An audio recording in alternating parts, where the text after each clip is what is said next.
প্রভু যীশু আদেশ করলেন ক্রুশ নিয়ে তাকে অনুসরণ করবার জন্য।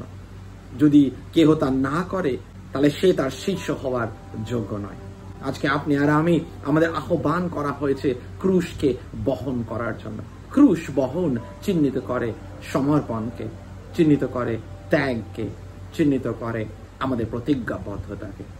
দৈনিক ক্রুশ বহন চিহ্নিত করে প্রতিদিন খ্রিস্টের জন্য জীবন যাপন করা, চিহ্নিত করে প্রত্যেক দিন নিজের ইচ্ছাকে ত্যাগ করা এবং খ্রিস্টের ইচ্ছাকে প্রাধান্য দেওয়া, চিহ্নিত করে প্রত্যেক দিন নিজের সংকল্প, নিজের উদ্দেশ্য তা সকল পিছনে ফেলে রেখে ঈশ্বর প্রদত্ত উদ্দেশ্য, ঈশ্বর প্রদত্ত পরিকল্পনাকে সামনে রেখে এগিয়ে যাওয়া। যিশু বললেন ক্রুশ বহন করে তাকে অনুসরণ করার জন্য। লাঞ্ছনা, অপমান, ক্লেশ, ঘৃণা এই সকল কিছুর সম্মুখীন হওয়া, কিন্তু তাও খ্রিস্টকে অনুসরণ করা। আজকে বিশ্বাসী রূপে আমাদের প্রত্যেকের জীবনে তা চ্যালেঞ্জ প্রদান করে। আজকে আমরা কি প্রস্তুত দৈনিক জীবনে খ্রিস্টকে অনুসরণ করার জন্য? আজকে আমরা কি প্রস্তুত প্রত্যেক দিন খ্রিস্ট যিশুর জন্য ক্রুশকে বহন করার জন্য?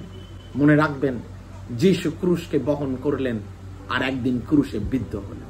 মৃত্যু পর্যন্ত বিশ্বস্ততা আজকে আমাদের কাছ থেকে ঈশ্বর অন্বেষণ করে।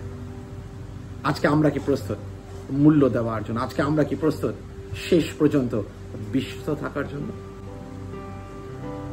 আমরা কি প্রস্তুত ক্রুশকে বহন করার জন্য?